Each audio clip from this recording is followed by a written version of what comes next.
Hey everyone, thanks for being here. If you enjoy stories like this, hit that subscribe button, drop a like, and let me know in the comments where you're watching from and what you think about this one. Your support means everything. Before we start, I worked in a place that shouldn't exist. We traded in things that weren't currency. And one day something came through our door that changed everything. What happens when the most dangerous being in existence becomes completely invisible? Let's find out. Part 1. The world of impossible transactions. The smell hit me first. Not unpleasant exactly, but wrong. Copper and burnt sugar mixing with something floral I couldn't name. Underneath a base note of old paper and dust that felt ancient. The kind of scent that makes your sinuses tingle, and your brain insist this isn't a place you should be breathing. I stood in the doorway of Harrow's Acquisitions on a Tuesday morning in September, holding a newspaper classified ad that simply read, "Assistant needed, unique inventory, unconventional payment accepted." The shop itself occupied a narrow building wedged between a coin laundry and a Vietnamese restaurant in downtown Portland. I'd walked past this block 100 times and never noticed it before. Even now, looking directly at the faded gold lettering on the window, my eyes wanted to slide away to focus on literally anything else. "You going to stand there all day or are you coming in?" The voice came from somewhere in the back, past shelves crowded with bottles, jars, and containers that seemed to shimmer slightly in the dim light filtering through dirty windows. I stepped inside and the door closed behind me with a sound like an exhale. The temperature dropped immediately. Not cold, but cooler than outside, and the air felt thicker, like walking into a basement that hadn't been opened in decades. My shoes scraped against hardwood floors worn smooth by time, the boards creaking under my weight in a rhythm that almost sounded deliberate. Back here. I navigated through narrow aisles, past shelves that towered over my head. Glass containers of every size lined them, filled with liquids and colors I didn't have names for. Some were still, others swirled lazily despite no visible agitation. A few appeared to contain solid objects. A tooth, what looked like a preserved flower, something that might have been a small bone, suspended in nothing at all. Vincent Harrow sat behind a counter at the rear of the shop, beneath a single hanging bulb that cast more shadows than light. He was older than I expected, 70s maybe, with a kind of thin frame that suggested he'd once been much larger. His hands were steady as he measured something from a blue bottle into a smaller vial, his movements precise despite the tremor I noticed in his fingers when he set the bottle down. "You're early," he said without looking up. "That's good. Punctuality matters here more than most places." "The ad said 9, I replied, checking my watch. It read 8:47. "I know what it said." He sealed the vial with a cork, then finally looked at me. His eyes were pale gray, almost colorless, and they studied me with an intensity that made my skin prickle. "The ad also said unconventional payment. You read that part?" "Yes. And you're still here." It wasn't a question, but I nodded anyway. I needed work. 3 months of applications had yielded nothing but automated rejections. My savings were gone. My landlord had already extended my deadline twice out of what I suspected was pity more than kindness. Unconventional payment sounded better than eviction. "What's your name?" Harrow asked. I told him. He wrote it down in a leather-bound ledger, his handwriting small and precise. "What do you know about this place?" "Nothing," I admitted. The ad didn't say much. Good, people who know too much before they start tend to have expectations. He closed the ledger and stood, moving with the careful deliberation of someone whose body no longer responded as quickly as their mind demanded. "Follow me. I'll show you what we do here." He led me deeper into the shop, past more shelves, more bottles, more containers that seemed to hum with something I felt rather than heard. We stopped at a wooden cabinet with dozens of small drawers, each labeled with words and languages I didn't recognize. "This," Harrow said, pulling open one drawer to reveal what looked like dried flower petals in iridescent purple, "is Dream Shade. 5 petals brewed in hot water will give you lucid dreams for a week. 10 will let you walk through other people's dreams. 15 will trap you in the dreaming world permanently." He closed that drawer and opened another. Inside were small white stones that gleamed like pearls. Memory stones. Each one holds a single memory, perfectly preserved. The person who created it forgets that memory completely the moment it's stored. He picked one up, rolling it between his fingers. This one contains someone's first kiss. They traded it for the ability to speak with animals for 3 days. I stared at the stone, my mind struggling to process what he was saying. That's not possible. You're standing in a shop that you've never noticed despite walking past it regularly. You're smelling scents that don't exist in nature. And your instincts are screaming at you that this place operates outside normal rules. Harrow placed the stone back carefully. What about this seems possible to you? He had a point. Ever since stepping through the door, something fundamental in my understanding of reality had been bending, and I'd been choosing to ignore it. So you sell magic? The word felt ridiculous leaving my mouth. We trade, Harrow corrected. Currency is meaningless for what we deal in. Someone wants Dreamshade, they give us something of equivalent value. Not money, something real. Like memories? Sometimes. Other times it's favors, promises, parts of themselves they're willing to lose. Years of life. Abilities they don't value. Future possibilities they're willing to surrender. He moved to another section, gesturing at bottles filled with swirling mist. This entire shelf contains various forms of silence, not just the absence of sound, but true silence. The kind that swallows noise completely. What would someone trade for that? Their voice, usually. Permanent exchange. They take the silence. We keep their ability to speak. It gets redistributed eventually. Sold to someone who's lost their voice and wants it back, though it's never quite the same as their original. My stomach turned slightly. That seems cruel. No one forces the transaction, Harrow said, his tone flat. Everyone who comes here knows the cost. They choose it anyway. Desperation makes people willing to trade anything. He continued the tour, showing me shelf after shelf of impossible things. Bottled lightning that could power a house for years in exchange for the buyer's ability to feel electricity. Vials of concentrated joy extracted from moments of pure happiness, leaving the donor incapable of experiencing that specific joy again. Containers of pure darkness that could hide anything, traded for the person's shadow which would wander the world independently forever. How do you have these things? I asked, my voice barely above a whisper. The shop has existed for longer than I've been alive, Harrow replied. I'm just the current custodian. Before me there was someone else. Before them another. It's passed down through a line of keepers stretching back centuries, maybe millennia. No one knows who started it or why. And the people who come here? Who are they? Everyone. Anyone. The desperate, the curious, the powerful, who want to become more powerful.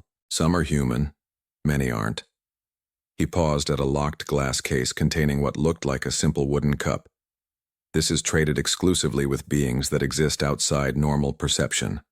Fey folk, entities from other planes, things that were old when humanity was young. The casual way he said it made it somehow more terrifying than if he'd been dramatic about it. You'll meet some of them if you work here, Harrow continued. First rule, be polite but firm. They can sense fear, but they respect boundaries if you establish them clearly. Second rule, never ever try to negotiate a trade on your own. All transactions go through me until I say otherwise. Third rule, if something feels wrong about a trade, trust that instinct. There are items here that shouldn't be traded to certain individuals, and your gut will tell you when someone falls into that category. How will I know? You'll know, he said simply. The shop has a way of communicating, you'll feel it. We returned to the front counter. Harrow pulled out a wooden box from beneath it and set it on the scratched surface. Your payment, he said, opening it. Inside were dozens of small glass vials, each filled with different colored liquids. You'll receive one per week. Each contains something specific to you. A cure for an ailment you'll develop. A boost to an ability you didn't know you had. Protection against a danger you haven't encountered yet.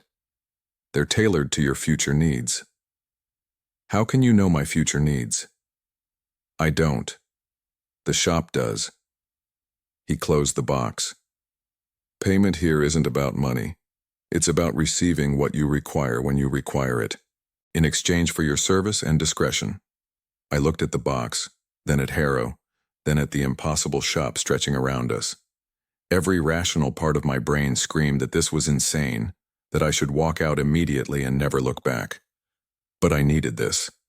And something deeper than rationality, something primal and instinctive, told me that this place was real, that everything Harrow had shown me was genuine, and that if I left now, I'd regret it for the rest of my life. "When do I start?" I asked. Harrow smiled for the first time, a thin expression that didn't quite reach his eyes. "You already have. Come on, I'll show you the stockroom." The stockroom was accessed through a door behind the counter that I hadn't noticed before.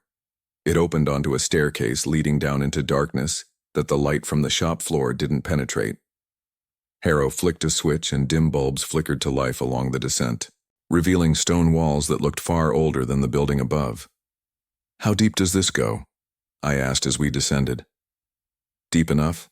The shop exists partially outside normal space. The basement is bigger than it should be." He wasn't wrong. At the bottom of the stairs, we emerged into a chamber easily the size of a warehouse, its ceiling lost in shadows beyond the reach of scattered lights. Shelves and cabinets lined the walls, and in the center sat a massive table covered in books, papers, and strange instruments.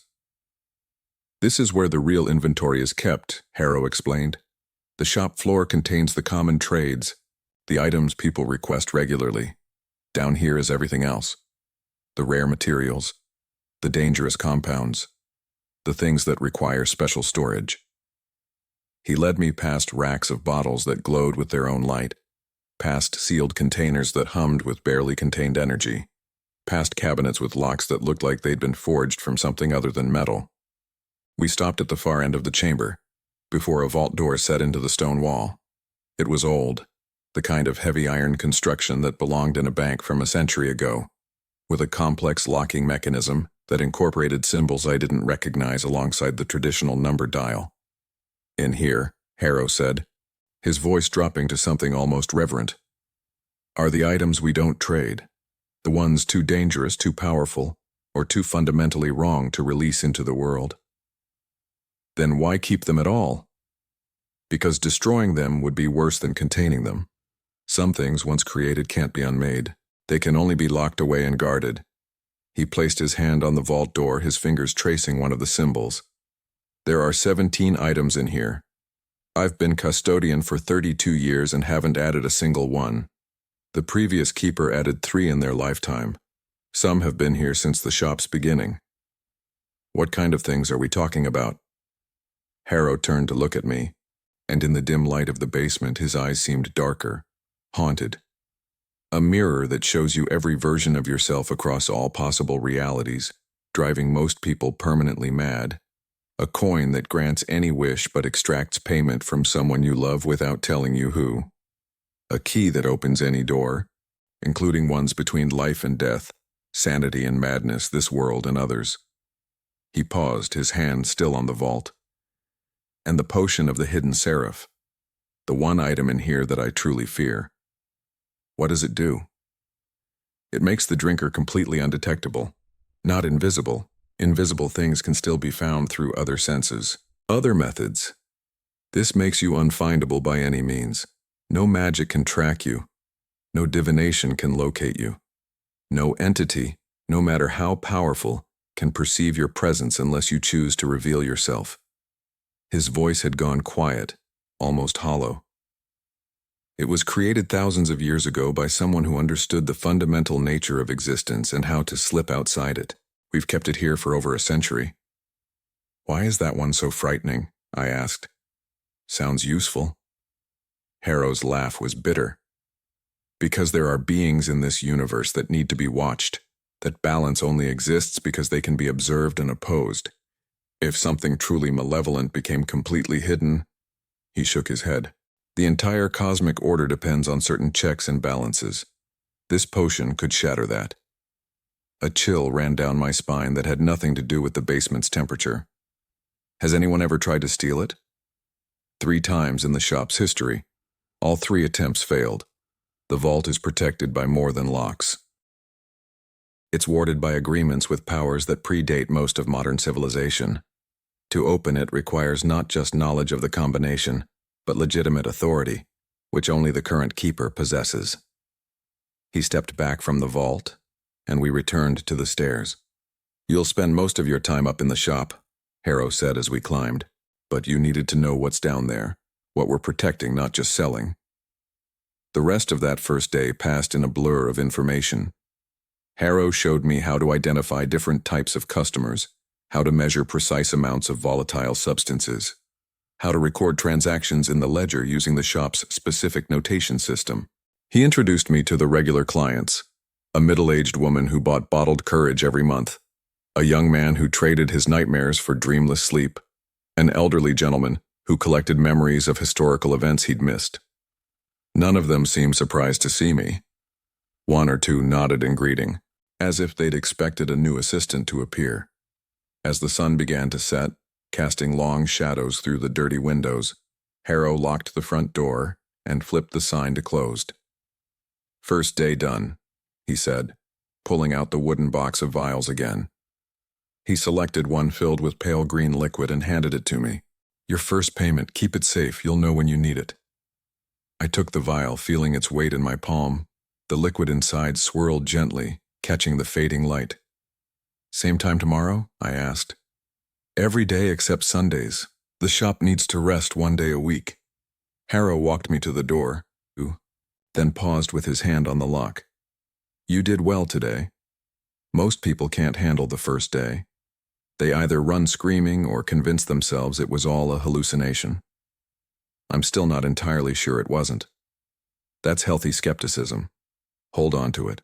The moment you accept everything here as completely normal is the moment you become dangerous to yourself and others."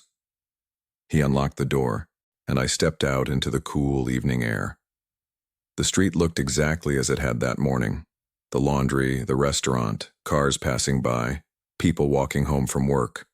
Normal, mundane. I looked back at Harrow's acquisitions. In the dying light, it seemed even more faded, even easier to overlook. But now I could see it clearly, could see the door that led to impossible things, could remember everything I'd learned. "See you tomorrow," I said. Harrow nodded once and closed the door. I walked home in a daze, the vial heavy in my pocket, my mind trying to process what I'd experienced. By the time I reached my apartment, I'd almost convinced myself that exhaustion and desperation had made me hallucinate the entire day. Then I pulled out the vial and saw the pale green liquid still swirling inside, still catching light that shouldn't make it glow, and I knew it was all real. I didn't sleep well that night. The next 3 weeks passed in a strange rhythm. Days at the shop blurred together, each one bringing new impossibilities that gradually became routine. I learned to measure essence of starlight, to package fragments of broken promises, to handle containers of concentrated emotion without letting them affect me. The customers became familiar faces. I met beings that looked human but weren't, their eyes reflecting light in wrong ways or their shadows falling in directions that defied the sun's position. I met things that barely looked human at all but spoke with perfect courtesy and paid for their purchases with items I couldn't name. Harrow was a patient teacher, though he rarely explained why things worked the way they did. "The shop has its own logic," he'd say when I asked questions. "Learn the patterns. Don't waste time trying to understand the underlying principles. That way lies madness." I collected my weekly vials, storing them in a wooden box Harrow gave me for that purpose.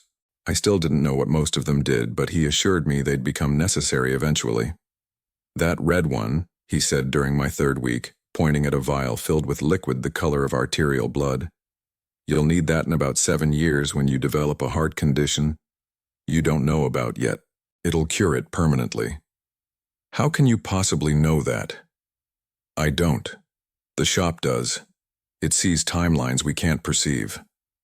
It was impossible. It was real. I'd stopped trying to reconcile those contradictions. But on the 24th day of working at Harrow's acquisitions, something changed. It started with the customers. They came in nervous, their transactions hurried, their eyes darting toward the door as if expecting something to follow them inside. Even the non-human ones seemed agitated, and that sent cold fingers of dread down my spine because what could frighten things that existed outside normal reality? "What's wrong with everyone today?" I asked Harrow after the fifth anxious customer in a row. He didn't answer immediately, continuing to sort through a collection of small bones on the counter. "Harrow?" "They feel it," he said quietly. "The same thing I've been feeling for the past week." "Feel what?"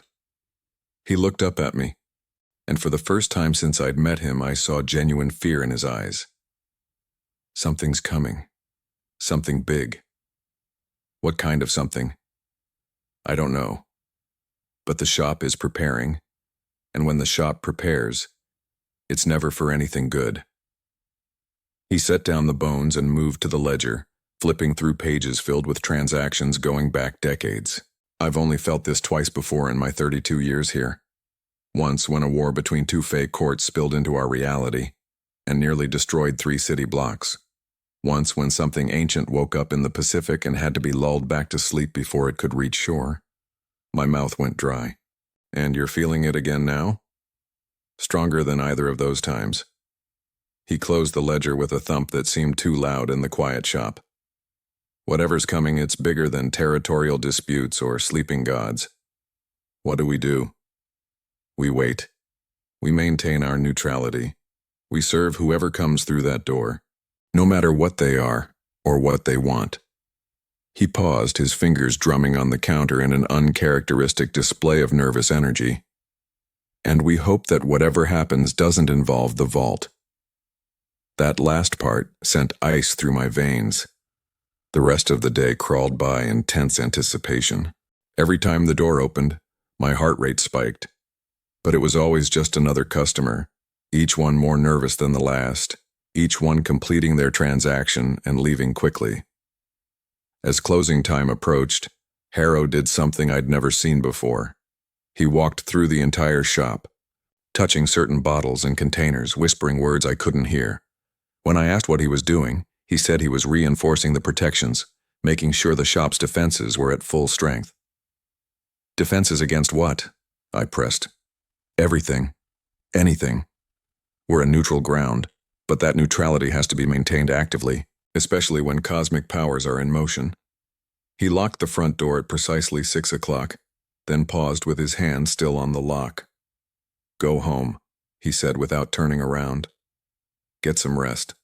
Tomorrow might be difficult." "Should I not come in tomorrow?" "No. I'll need you here. Whatever's coming, it's going to come whether we're ready or not." He finally turned to face me, his expression grave. "Just promise me something." "What?" "Whatever you see tomorrow, whatever happens, stay calm. Don't interfere. Don't speak unless spoken to. Our only protection is our neutrality and our role as keepers. If we compromise that, we're as vulnerable as anyone else." I nodded, not trusting my voice. "Good. Now go." I left the shop and walked home through streets that seemed too quiet for a Wednesday evening. The setting sun painted everything in shades of red and orange that looked too much like warning signs. When I finally reached my apartment, I locked the door, closed the curtains, and sat on my bed with the box of vials beside me. Sleep was impossible. Every sound made me jump. Every shadow seemed to move wrong. Around 3 in the morning, I gave up trying and just sat in the darkness waiting for dawn. When morning finally came, gray and cold, I dressed and headed back to the shop. The streets were busier now, people heading to work, caught up in their normal routines, completely unaware that something was wrong. I envied them. Harrow was already inside when I arrived, sitting behind the counter with a cup of tea that had gone cold. He looked like he hadn't slept either. "You felt it too," he said. "Not a question." I couldn't sleep. Neither could I. He set down the teacup and stood. "It's today. Whatever's been building, it reaches critical mass today." "How do you know?" "The shop told me. The inventory in the basement started rearranging itself around midnight. Items moving to different locations, the vault door vibrating at a frequency just below hearing. That only happens when something of cosmic significance is about to occur." Before I could respond, the temperature in the shop dropped 10 degrees in an instant. The lights flickered. Every bottle on every shelf began to hum in perfect unison, creating a chord that resonated in my bones. Harrow's face went white. "It's here," he whispered. The front door opened. No one touched it. No hand turned the knob.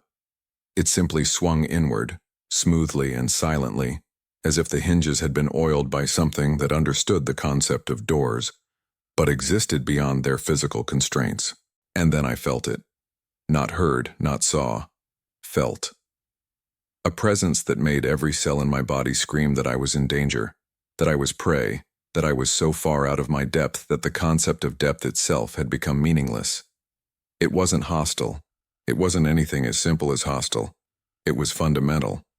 Like standing at the edge of a black hole and feeling the gravity begin to pull you in, knowing with absolute certainty that crossing that threshold meant experiencing forces your body was never designed to withstand.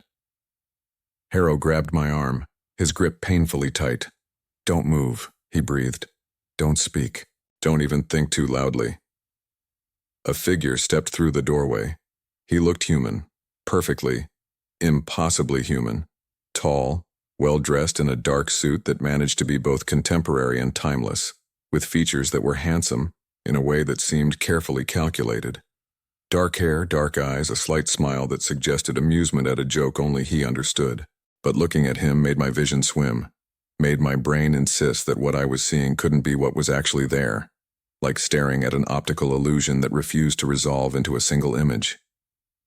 He closed the door behind him with a gentle click that sounded like thunder. "Vincent Harrow," the figure said, his voice perfectly pleasant and absolutely terrifying in its normalcy. "It's been a long time." Harrow's hand trembled on my arm, but his voice remained steady. "Not long enough, Morningstar." The figure's smile widened slightly, and I realized, with a clarity that felt like ice water flooding my veins, exactly who had just walked into our shop. "I've come," said the devil, "to make a trade." The air in the shop felt wrong. Not cold, not hot, just fundamentally incorrect, like breathing water or tasting colors. My lungs pulled it in because that's what lungs do. But every breath felt like swallowing something toxic that my body couldn't process. Lucifer, the morning star, the first fallen, whatever name carried weight enough to describe what stood before us, moved deeper into the shop with the casual grace of someone who owned every space they entered. His shoes made no sound on the floorboards. The bottles on the shelves didn't hum louder or quieter at his presence. They simply existed in relation to him, as if recalibrating their fundamental nature to accommodate something that shouldn't be contained by normal reality. "You know what I want, Vincent." His voice remained pleasant, conversational, the tone of someone discussing weather or sports. "Let's not waste time with pretense." Harrow released my arm, but I could see his hand shaking as he lowered it to his side. When he spoke, his voice carried a steadiness I couldn't fathom given the terror I saw in his eyes. "The vault is protected. You know this." Protected? Yes. Inaccessible? No. Lucifer stopped a few feet from the counter, his dark eyes scanning the shelves with what might have been nostalgia. "I helped design some of these wards, actually. 3,000 years ago gave your predecessor's predecessor's predecessor advice on binding rituals. Ironic, isn't it? I helped build the cage I now need to open." "Then you know they can't be broken by force." "Of course not, force is so inelegant." He turned his attention to me for the first time, and meeting his gaze felt like falling. Not physically falling, but existentially. Like every certainty I'd built my sense of self upon suddenly revealed itself as temporary and arbitrary. "You're new. What's your name?" I opened my mouth but couldn't form words. My tongue felt thick, my throat closed. Wrote, "Leave them alone," Harrow said sharply. "They're not part of this. Everyone in this shop is part of this the moment I walked through that door." But Lucifer's gaze shifted back to Harrow, and I could breathe again, gasping slightly. "I'm not here to harm anyone, Vincent. I'm here to trade, as your establishment has always allowed. I have something of value. You have something I want. Let's negotiate. The potion of the hidden seraph isn't for trade. It's never been for trade. Everything is for trade if the price is right." Lucifer reached into his jacket pocket and withdrew something small, holding it up between thumb and forefinger. It looked like a seed. Ordinary, brown, slightly wrinkled. The kind you might find in any piece of fruit. "Do you know what this is?" he asked. Harrow stared at it, and I watched his face cycle through confusion, recognition, and horror in the span of 3 seconds. "That's not possible," he whispered. "Those were all destroyed." "Almost all. I kept one. Call it sentimentality." Lucifer placed the seed on the counter with a gentle tap. "The last seed from the tree of knowledge. Plant it, and in 7 years you'll have fruit that grants absolute understanding of any subject to whoever consumes it. All of mathematics, all of physics, every language ever spoken, every secret ever kept. One bite and you become the most knowledgeable being in human history." The silence that followed felt alive, pressing against my eardrums. "And the cost?" Harrow asked quietly. "The same cost as always. Knowledge without wisdom, understanding without context. You'd know everything and comprehend nothing, driven mad by the sheer volume of information flooding a mind that wasn't built to contain it." Lucifer's smile was sharp. "But that's the consumer's problem, not yours. You'd simply be the keeper of an item of incredible value. Imagine the trades you could make." "I don't want it." "Then I'll offer something else." He pulled out a small glass vial filled with what looked like liquid starlight, constantly shifting between silver and gold. Essence of divine grace. One drop can cure any illness, heal any wound, purge any corruption. A single vial like this could save thousands of lives, tens of thousands. Harrow's jaw tightened. "What would you do with the potion?" "That's my concern, not yours. You're a merchant, Vincent. Your job is to facilitate trades, not judge the intentions of your customers. My job is to protect what shouldn't be loose in the world. Noble. Misguided, but noble." Lucifer pocketed the vial and spread his hands. "Let me be clear. I will have that potion. The question is whether this exchange happens through trade, maintaining the neutrality of your shop and the safety of everyone in it, or whether it happens through other means." The temperature dropped another 10 degrees. Frost began forming on the windows. "You're threatening me," Harrow said. "I'm clarifying the situation. If I wanted to threaten you, this building would already be ash, and you'd be learning what eternity feels like from the inside." Lucifer's pleasant expression never wavered. "I'm offering you fair trades for an item in your possession. That's remarkably generous, considering I could simply take it. The ward would slow me down, not stop me, and in the process of breaking them, this shop, this block, possibly this entire city would cease to exist in any meaningful sense." He leaned against the counter, casual, relaxed. "But I don't want that. Chaos is boring. Destruction is easy. I prefer transactions that respect the rules of the game. So I'm asking nicely, what will it take for you to open that vault?" Harrow stood silent, his mind clearly racing through options that I couldn't begin to imagine. I stayed frozen behind him, trying to make myself as small and insignificant as possible. The front door opened again. This time I heard it. The creak of hinges, the whisper of air displacement. Normal sounds that felt absurdly loud in the tense silence. Another figure entered, and if Lucifer's presence had felt like standing at the edge of a black hole, this new arrival felt like being inside the sun. Not hot, exactly, but bright in a way that had nothing to do with light. Like every positive emotion I'd ever felt concentrated into a single point that happened to be shaped like a person. He was tall, dressed in simple white clothing that managed to look both ancient and modern. His features were harder to pin down than Lucifer's. Every time I tried to focus on his face, my mind slid away, showing me different variations. Young and old, masculine and feminine, every ethnicity and none, as if he existed as a template that each observer's mind filled in differently. "Michael," Lucifer said, his tone shifting from pleasant to something colder. "How predictable." "Samael." The newcomer's voice resonated like music, like thunder, like wind through canyons. You knew I would come. Of course. Can't have me running around unsupervised, can you? Might actually accomplish something meaningful. Lucifer straightened, and the casual ease dropped away, replaced by something harder. This doesn't concern you. Anything involving that potion concerns me, concerns all of us. Michael moved to stand opposite Lucifer with the counter and Harrow between them. Me, I realized with growing dread, was now positioned exactly in the middle of whatever was about to happen. You cannot have it. I'm making a legitimate trade. Vincent has the authority to accept or decline. You have no jurisdiction here. I have every jurisdiction when it comes to preventing cosmic catastrophe. Dramatic as always. Lucifer's smile returned, but it held no warmth.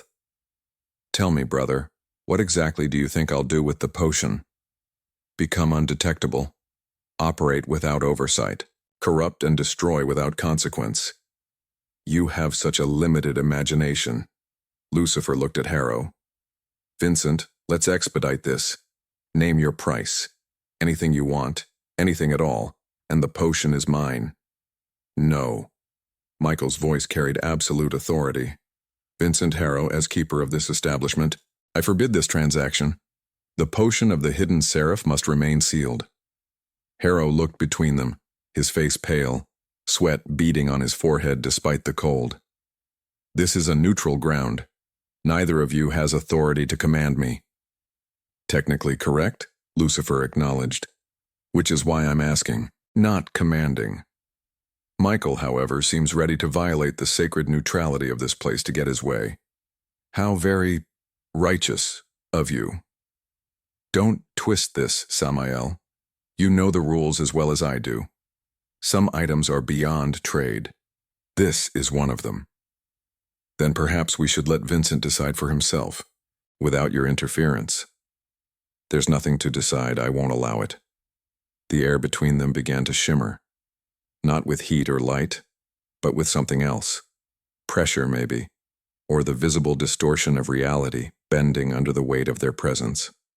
The bottles on the shelves started vibrating, creating a discordant hum that made my teeth ache.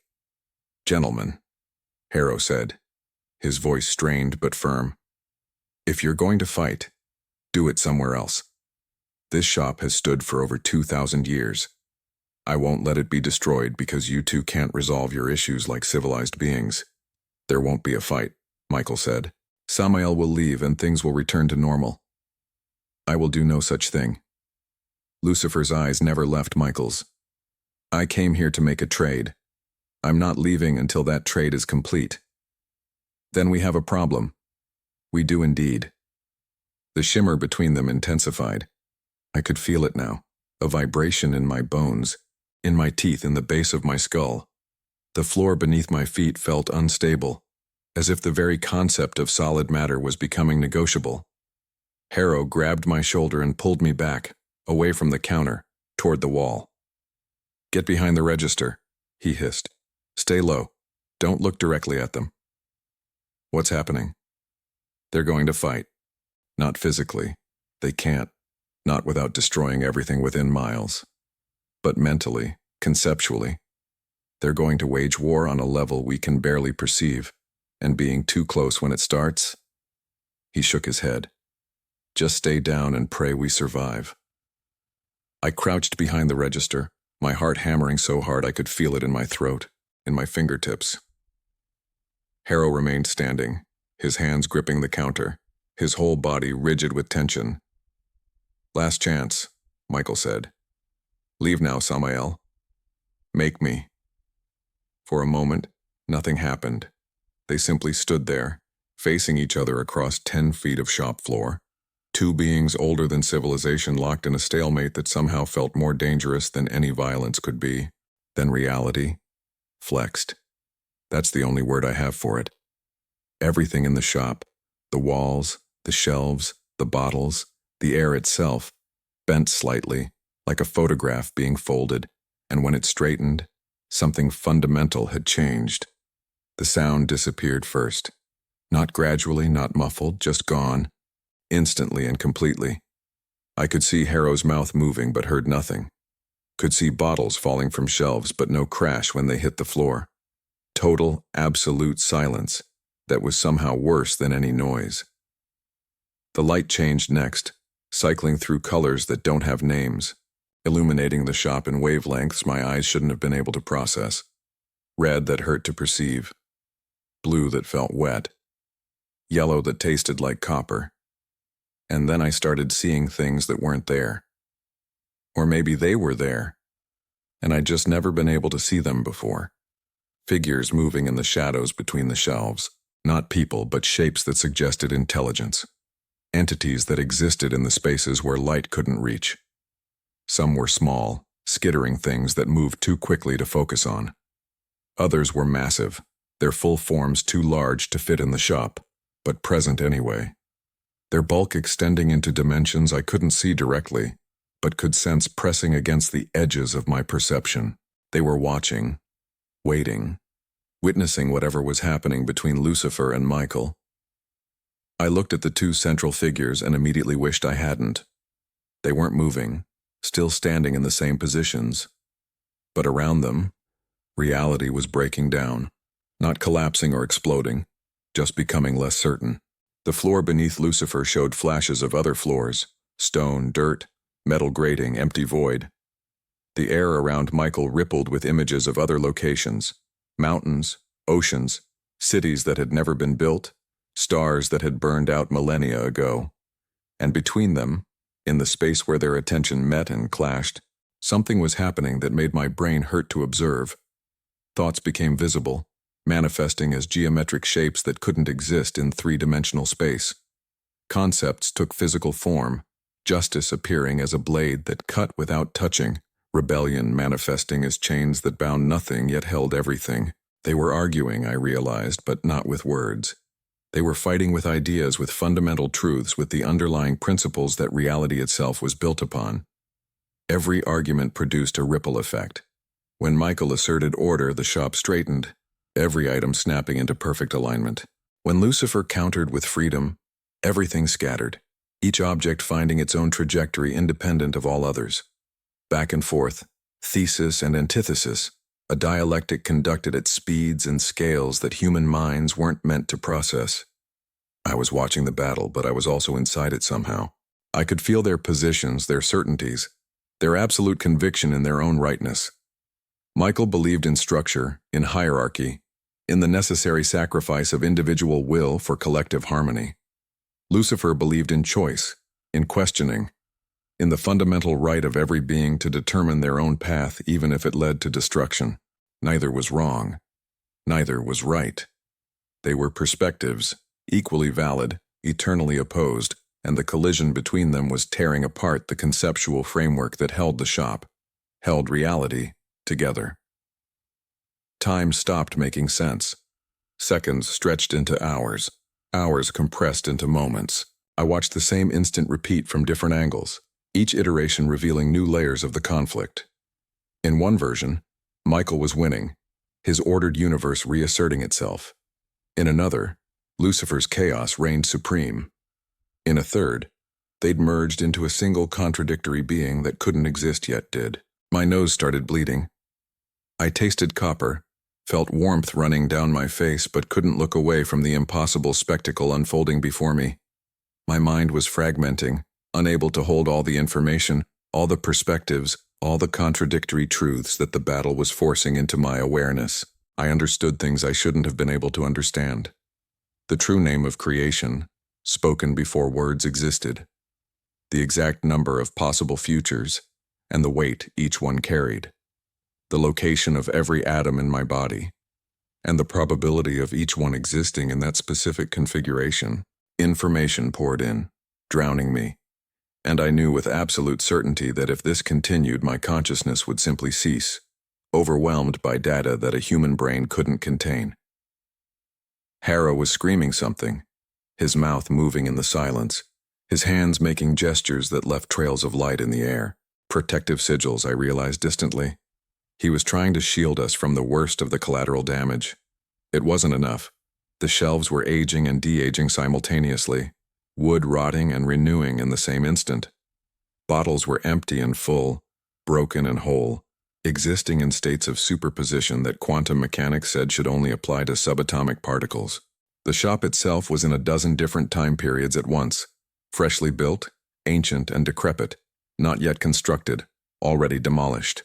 And through it all, Lucifer and Michael remained locked in their silent war, neither giving ground, neither able to overcome the other. They were equals, I understood, perfectly matched. One could not defeat the other through force of will or strength of argument because they represented opposite sides of an eternal balance. The fight could go on forever, and if it did, reality would break. I don't know how long it lasted. Time had lost all meaning, fractured into infinite parallel moments that existed simultaneously, but eventually, gradually I became aware of a change. One of them was fading. Not losing exactly. More like stepping back. Withdrawing from the conflict not out of defeat but out of choice. The conceptual pressure eased slightly, reality beginning to knit itself back together, the impossible shapes and colors receding into normalcy. Sound returned with a crash like thunder, every noise that had been stolen flooding back at once. I clamped my hands over my ears, gasping, my vision swimming with afterimages of things that shouldn't exist. When I could see clearly again, Lucifer stood alone at the counter. Michael was gone. Not fled, not defeated, simply absent, as if he'd never been there at all. But I could feel the echo of his presence, the mark he'd left on the space, and I knew he hadn't left voluntarily. He'd lost. The realization hit me with the weight of a physical blow. In whatever framework they'd been fighting within, whatever rules governed their conflict, Lucifer had won. Michael had been forced to withdraw, to concede defeat, to leave the field to his opponent. Lucifer looked tired, not exhausted, but the way someone might look after a difficult chess match, focused, slightly drained but satisfied with the outcome. His appearance had returned to normal. No more geometric impossibilities or bleeding edges of reality. Just a man in a dark suit, standing in a shop that looked almost normal except for the scattered bottles and items that had been displaced during the conflict. He turned to Harrow, who was still gripping the counter, his face ashen, blood running from his nose and ears. "The potion," Lucifer said simply. Harrow stared at him, then looked around at the shop, at the damage, at the things that were still slightly wrong with reality's structure, at me huddled behind the register trying to remember how to breathe normally. "You won," Harrow whispered. "Yes. The rules are clear. I have the right. Opposition was presented and overcome. The transaction is legitimate." Lucifer's voice held no gloating, no triumph, just statement of fact. "Please, Vincent, I'd prefer not to have to do that again. It's exhausting for everyone involved." Slowly, moving like a man walking to his own execution, Harrow came around the counter and headed toward the back of the shop, toward the basement stairs, toward the vault. I struggled to my feet, every muscle protesting, my head pounding with the worst migraine I'd ever experienced. "Don't," Lucifer said, not looking at me. "Stay here. You don't need to see this." But I followed anyway, stumbling after Harrow, unable to stop myself. I had to know, had to witness what was about to happen. The basement looked worse than the shop above. The careful organization had been destroyed, shelves toppled, containers shattered, their contents mixing in puddles that gave off vapors and colors I didn't have names for. We picked our way through the wreckage, Lucifer following at a respectful distance until we reached the vault door. It was open, not broken, not forced, simply standing ajar, as if the locks had released themselves in acknowledgement of the battle's outcome. Harrow pushed it wider, revealing the small chamber beyond. 17 items, he'd said. I could see them now, arranged on pedestals and shelves, a mirror that showed infinite reflections, a coin that spun perpetually without slowing, a key that seemed to be made of solidified light. And in the center, on a pedestal by itself, a single vial, the potion of the hidden seraph. It didn't look particularly impressive. Clear liquid in a simple glass container, no larger than my thumb. No glow, no swirling mist, no indication that it contained the power to make its consumer completely undetectable. Harrow picked it up with shaking hands and turned to face Lucifer. "You know what this means," he said, his voice breaking. "You know what you're about to do to the balance." "I know exactly what I'm doing." Lucifer took the vial gently, almost reverently. "And it's necessary." "For what?" "For the same thing everything I do is for. Freedom. Mine, specifically." He held the vial up to the light, watching the liquid shift slightly. "Do you know what it's like, Vincent, to be watched every moment of your existence? To have every action scrutinized, every choice second-guessed, every plan known before it's even fully formed? Heaven has eyes everywhere. Angels reporting, prophets divining, prayers broadcasting my every move to an audience that never stops judging." "You're dangerous," Harrow said. "That's why you're watched." "I'm dangerous because I refuse to play by their rules. Because I ask questions they don't want answered. Because I offer choices they'd prefer didn't exist." He lowered the vial, looking at it with something that might have been longing. "This will give me what I've never had. Privacy. The ability to act without constant supervision. To make choices that are truly my own without the weight of eternal judgment." "And what will you do with that freedom?" Lucifer smiled, and for the first time it looked genuine. "Whatever I want. Isn't that the whole point?" Before Harrow could respond, before I could process what was happening, Lucifer opened the vial and drank its contents in a single swallow. For a moment, nothing changed. He stood there, the empty vial in his hand, looking exactly as he had before. Then he started to fade, not becoming invisible or transparent, fading from perception itself. My eyes kept sliding off him, unable to focus, my brain struggling to acknowledge that anyone stood in that spot. I could see him if I concentrated, but the moment my attention wavered, he disappeared from awareness entirely. "It's done," he said, his voice coming from everywhere and nowhere. "Thank you for the transaction, Vincent. You've been most accommodating." "Wait," I heard myself say, surprising myself with the sound of my own voice.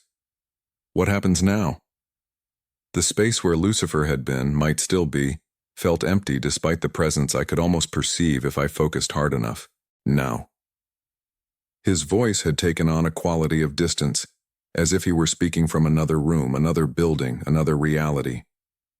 "Now I go wherever I please, do whatever I wish, without heaven's gaze following me, without Michael's interference, without anyone knowing where I am or what I'm planning until the moment I choose to reveal myself." "That's terrifying," Harrow whispered. "That's freedom." A pause, and I felt something that might have been amusement. "Don't worry, I'm not interested in ending the world or corrupting all of humanity or whatever apocalyptic scenario you're imagining. I just want to exist without being observed." "Is that so much to ask?" "From you?" "Yes." Laughter, soft and fading. "Fair enough. Goodbye, Vincent.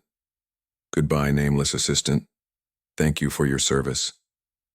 The presence vanished completely. I strained my senses, trying to detect anything, sound, smell, movement. But there was nothing. He was gone, truly gone, erased from perception so thoroughly that I couldn't even remember clearly what he'd looked like moments before. Harrow sank to his knees, the empty vault behind him, his face buried in his hands. "It's done," he said, his voice muffled. "God help us all. It's done." I wanted to comfort him, to say something reassuring, but I had no words. What comfort could I offer in the face of what we'd just witnessed? What reassurance could possibly matter when the devil himself had just achieved complete invisibility? We sat there in the ruined basement for a long time, neither of us speaking, both of us trying to process the magnitude of what had happened. Finally, Harrow stood, his movements slow and painful. "We need to close the shop," he said. "Today, tomorrow, maybe longer. I need to report this to the network of keepers. They need to know what's been released." "Will they be able to do anything?" "No." He looked at the empty vault, at the spaces where the other forbidden items still sat, miraculously untouched by the chaos. But they need to know anyway, need to be prepared for whatever comes next. We climbed the stairs back to the shop floor. It looked worse in the growing evening light. Items scattered, shelves damaged, windows cracked. The physical damage was reparable. The cosmic damage, less so. Harrow locked the front door and turned the sign to closed. Then he turned to me, his eyes red-rimmed and exhausted. "Go home," he said. "Take a few days off. I'll call you when we're ready to reopen." "Are you sure?" "I'm not sure of anything anymore, but you don't need to be here while I clean up this mess." He pulled out the wooden box of payment vials and selected one filled with pale blue liquid. "Take this. You'll need it tonight. It'll help you sleep without nightmares." I took the vial, my hand still shaking slightly. What if he comes back? He won't. He got what he came for. Harrow walked me to the door, unlocked it long enough for me to slip out, then locked it again behind me. Through the glass I could see him standing in the middle of his destroyed shop, looking small and old and utterly defeated. I walked home through streets that seemed normal, ordinary, completely unchanged by what had just happened. People going about their lives unaware that the cosmic balance had shifted, that something ancient and powerful now moved through the world with complete impunity. The sun set in shades of orange and red that looked too much like warning signs. And somewhere, unseen and unfindable, Lucifer walked free. The blue vial worked. I slept for 14 hours straight, dreamless and heavy, waking only when my phone rang with a call from Harrow telling me the shop would remain closed for another week. His voice sounded hollow, mechanical, like he was reading from a script he'd memorized but didn't believe in. "Are you okay?" I asked. A long pause.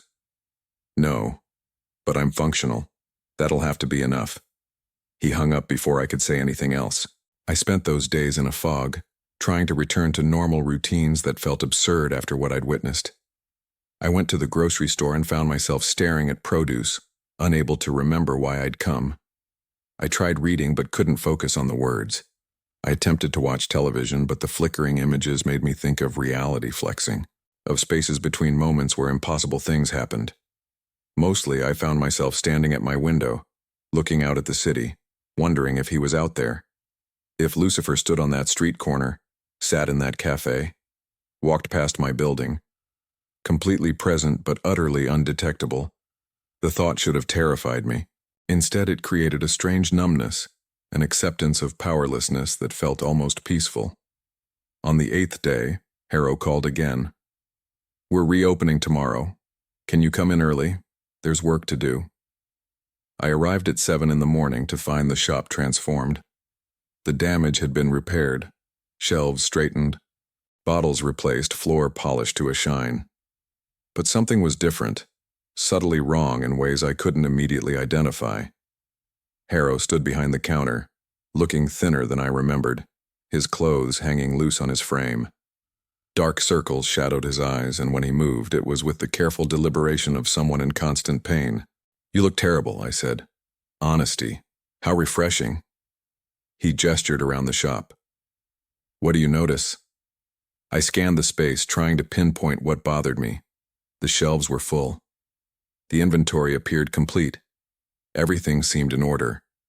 Then I realized the hum was gone. That barely audible vibration that every item in the shop produced. The resonance I'd grown so accustomed to I'd stopped consciously hearing it. It had vanished. "The items aren't singing anymore," I said. "Good ear. They stopped 3 days ago. All of them, simultaneously." Harrow picked up a bottle of what should have been concentrated starlight. The liquid inside was still, lifeless, no longer swirling with its own internal luminescence. "They're inert, not completely. They still retain their properties, still function as intended, but the vitality is gone. Like they're..." He paused, searching for words. "Like they're holding their breath." "Why?" "Because the world changed. The balance shifted. And everything sensitive to such things is reacting." He set the bottle down carefully. We're still getting customers, but different ones. The regular clients have stopped coming. Instead, we're seeing entities I've never encountered before. Beings from the edges of reality who suddenly feel bold enough to venture into spaces they previously avoided. What do they want? Protection, mostly. They're afraid. He opened the ledger, showing me entries from the past week. The handwriting was shaky, the transactions recorded in abbreviated shorthand. A minor deity from the Pacific Northwest traded 20 years of accumulated worship for a ward against unseen threats. A colony of thought forms gave up their ability to manifest physically in exchange for mental shields. Even some of the Fey courts have sent representatives, offering tribute for assurances of safety. Safety from what? Harrow looked at me with eyes that had seen too much. From him. From the possibility that he's near. That he's watching. That he's planning something they'll never see coming until it's too late.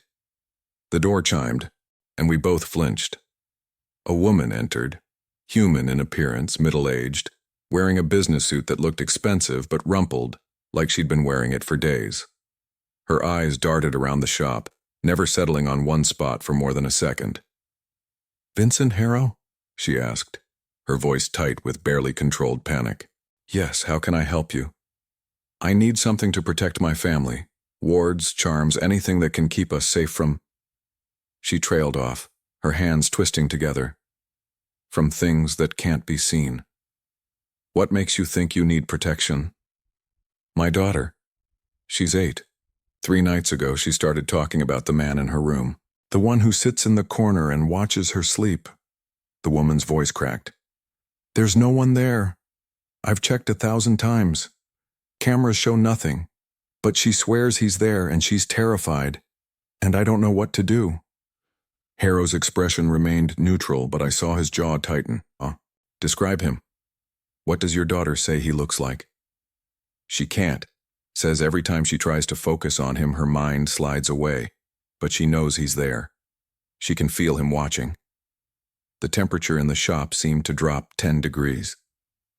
"I'll prepare something," Harrow said quietly. "A ward that will protect your home from uninvited presences, seen or unseen. The cost will be anything. I'll pay anything." He named a price that made her blanch. Not money, but something personal. A sacrifice I couldn't quite follow. And she agreed without hesitation. Harrow prepared the ward while she waited, his movements precise despite the tremor in his hands, whispering words in languages that predated English. After she left, clutching the talisman like a lifeline, I turned to Harrow. Was that him? In her daughter's room?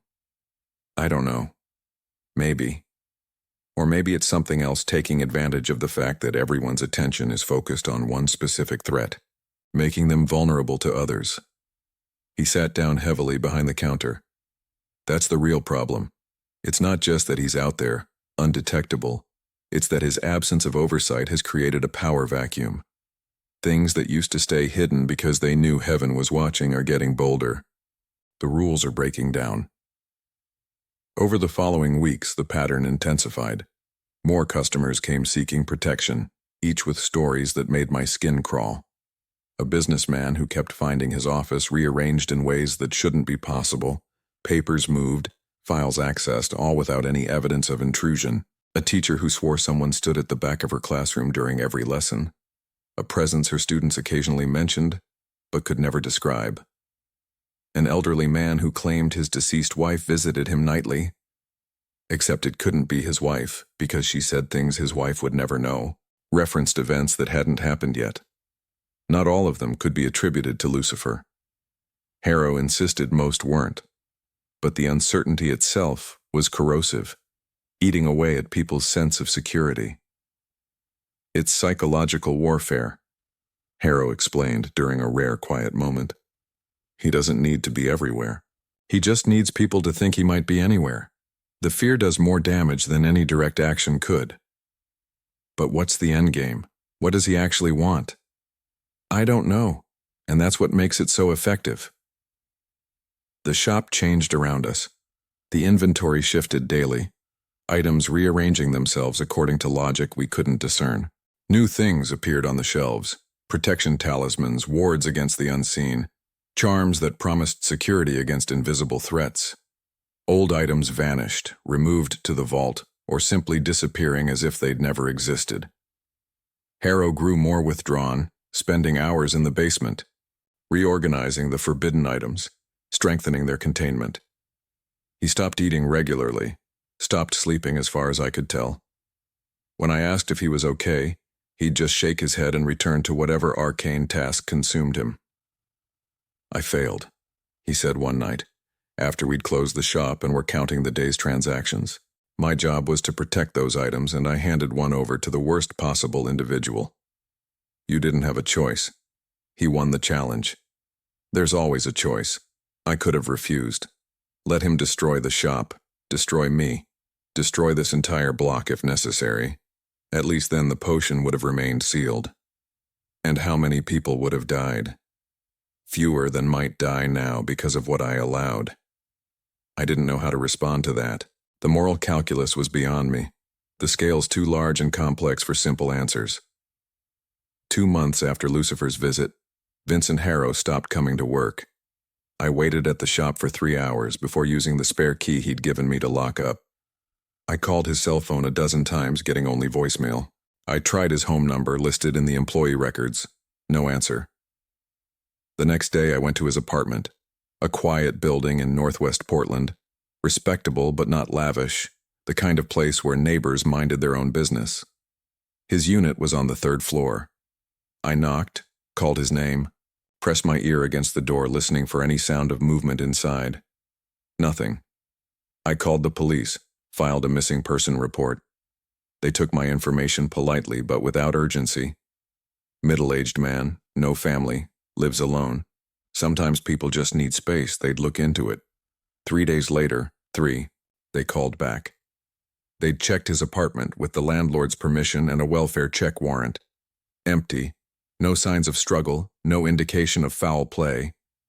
His belongings were there, his car in the parking garage. He'd simply vanished.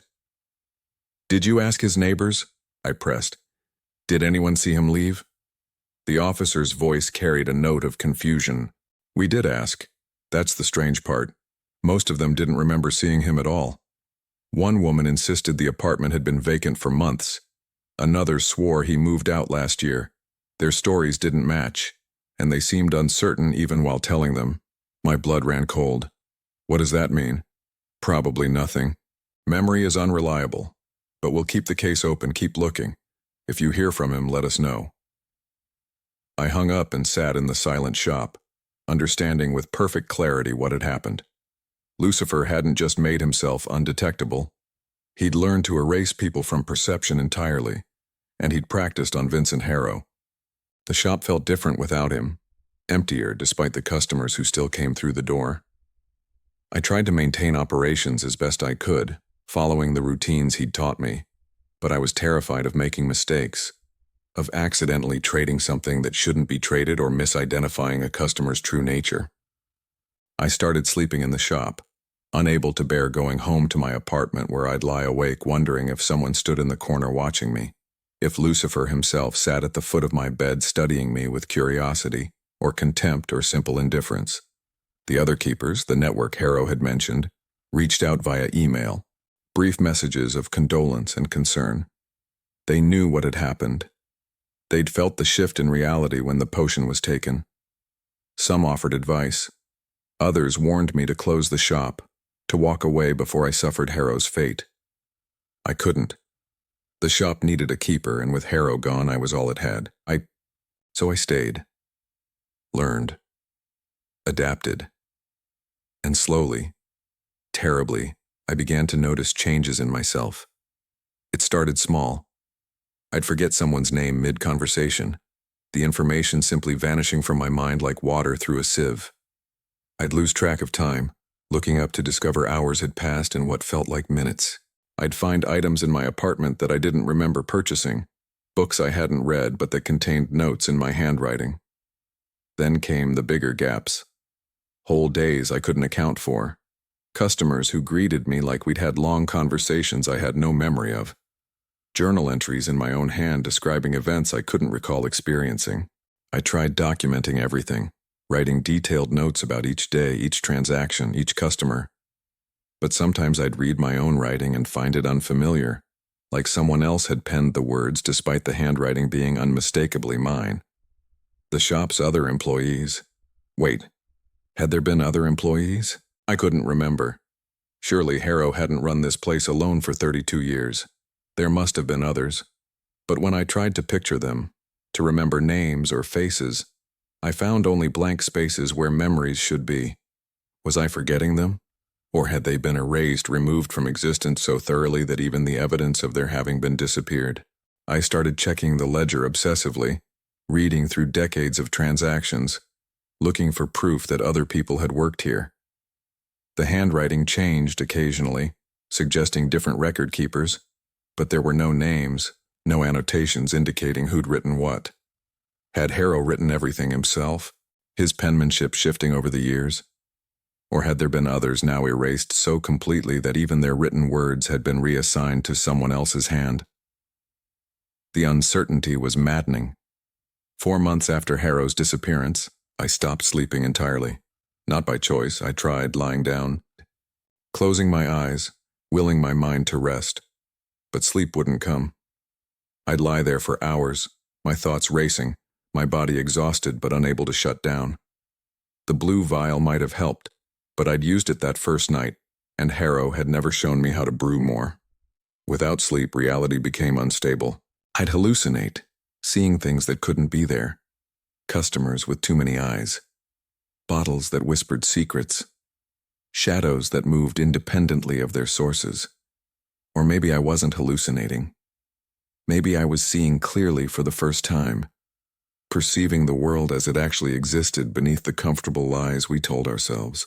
One night or day I'd lost track, I found myself in the basement standing before the vault. It was open again, the door standing ajar just as it had been when Harrow retrieved the potion. I stepped inside, looking at the remaining 16 forbidden items, the mirror that showed all possible selves, the coin that granted wishes at terrible cost, the key that opened doors between worlds. And on the pedestal where the potion of the hidden seraph had rested, a new item sat. A small glass vial, filled with clear liquid, identical in every way to the one Lucifer had taken. My hands moved without conscious thought, reaching for it, picking it up. The glass was cool against my palm, the liquid inside perfectly still. A replacement? Had the shop created a new potion to fill the gap? Or had this always been here, and I'd simply never noticed? I uncorked it, raising the vial to my lips. If I drank this, I'd become undetectable, hidden from all perception, free from observation, impossible to find or track or remember. I could slip outside the framework of reality itself, existing in the spaces between moments, untouchable and unknowable. I'd be safe. I'd be alone. I'd be free. I'd be nothing. The vial trembled in my grip. I wanted to drink it so badly my entire body ached with the desire. To escape this uncertainty, this fear, this constant awareness of being watched by something I couldn't see. But if I did, what would I become? Would I be like Lucifer, using my invisibility for some grand purpose? Or would I simply fade, erased from memory and meaning, a ghost haunting the margins of existence? I thought of Harrow, of the customers who no longer came, of the employees I might have once known but couldn't remember. I thought of my own name, which I sometimes struggled to recall now, the syllables feeling foreign and wrong when I tried to speak them aloud. How much of me was already gone? How much had been erased while I wasn't paying attention? And if I drank this potion, would there be anything left to hide? I stood there in the vault for a long time. Minutes or hours or days, I couldn't tell. The vial in my hand, the choice before me. Finally, I placed it back on the pedestal, not because I'd decided against drinking it, but because I realized I might have already drunk it. Might have made this choice a dozen times, each iteration erased from my memory the moment it concluded, leaving me to repeat the cycle endlessly. There was no way to know. I left the vault and climbed back to the shop floor. Dawn was breaking, pale light filtering through the dirty windows. Or maybe it was dusk. The quality of light seemed the same either way. A customer entered, or had been there all along, I couldn't tell which. They wanted protection, or revenge, or knowledge. Their words blurred together, meaning becoming fluid and uncertain. I prepared something from the shelves, going through motions that felt practiced but unfamiliar. They paid with something I couldn't identify. I recorded the transaction in handwriting I didn't quite recognize. They left, or stayed, or had never been there at all. The shop continued. Time passed. Customers came and went. Transactions occurred. And somewhere unseen and unfindable, Lucifer watched, or didn't watch, or had never existed in the first place. I couldn't remember anymore which version was true. Sometimes I caught myself standing at the window, staring out at the city, trying to remember why I'd come to this shop, what I'd been looking for, who I'd been before. The answers slipped away like water, leaving only the question and the terrible suspicion that I'd already forgotten the most important parts. At night, or during the day, or in the timeless space between, I'd sit behind the counter and try to recall Vincent Harrow's face, the shape of his eyes, the tone of his voice, the way he moved through the shop with careful certainty. Sometimes I could picture him clearly. Other times he was a blur, a void shaped like a person, a gap in my memory where someone important should be. And increasingly, when I tried to remember my own face, my own voice, my own name, I found the same emptiness. Was I forgetting myself? Or was I being forgotten by the world, erased piece by piece until nothing remained but a presence without identity, a keeper without a self? The shop would continue regardless. That much I knew. It had existed for millennia before me, would exist for millennia after. Keepers came and went, their names recorded in the ledger or erased from it, their service noted or forgotten. I was just the latest in a long line of caretakers, watching over items too dangerous to sell and too important to destroy. And if I vanished tomorrow, if I woke up to find myself completely forgotten, erased from every memory and record, someone else would take my place. The shop would find them or create them or simply continue operating with or without a visible keeper. The realization should have frightened me. Instead, it brought a strange peace. I didn't matter. My identity, my memories, my existence, all of it was temporary and ultimately irrelevant. The shop was eternal. The items were eternal. The cycle of trade and transaction and terrible balance continued regardless of who facilitated it. I was already disappearing. Had been since the moment Lucifer drank that potion and proved that existence itself was negotiable. So I stopped fighting it. I opened the shop each morning, served customers who may or may not have been real, recorded transactions in handwriting that changed daily, closed each evening and retreated to the basement to sleep or not sleep, to dream or not dream, to exist or not exist in the spaces between certainty. And sometimes, in the quiet moments between transactions, I thought I felt a presence nearby, something watching with interest or amusement or complete indifference. Maybe it was Lucifer, invisible and undetectable, studying the consequences of his freedom. Maybe it was Harrow, erased but not entirely gone, lingering as an echo in the space he'd once occupied. Maybe it was my own fading consciousness, observing itself dissolve from a perspective outside normal awareness. Or maybe it was nothing at all. Just the weight of uncertainty, the pressure of living in a world where the most dangerous being in existence could be anywhere, watching anything and no one would ever know. I still keep the shop running, still serve customers, still protect the vault and its forbidden contents, but I can't remember my name anymore. Can't remember how long I've been here or who I was before.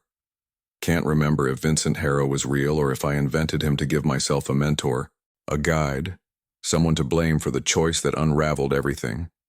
The only thing I know with certainty is this: the shop exists, the items remain, the cycle continues, and somewhere in the shadows, in the spaces between perception and reality, something watches with eyes that can't be seen, thinking thoughts that can't be known, planning actions that won't be understood until long after they've reshaped the world. The balance has shifted, the rules have changed, and we're all living in the aftermath of a transaction that should never have been allowed. But then again, maybe that's exactly how it was supposed to go. Maybe this was the plan all along. Maybe I'm still standing in that vault, the vial raised to my lips, making the same choice over and over in an infinite loop that I can't remember and will never escape. Or maybe I already drank it years ago, and everything since has been the dream of someone who no longer exists, playing out in the space between being and unbeing. I open the shop tomorrow, or I opened it yesterday, or I'm opening it right now, in a present that never quite arrives. The door will chime, customers will come, transactions will occur, and I'll serve them all with a smile I can't remember learning to fake, speaking words I don't recall choosing, existing in a state of being that grows less defined with every passing moment. This is my life now, or what remains of it, or what I think I remember it being. The distinction doesn't matter anymore. Nothing does, really, except the shop. The shop endures. The shop always endures.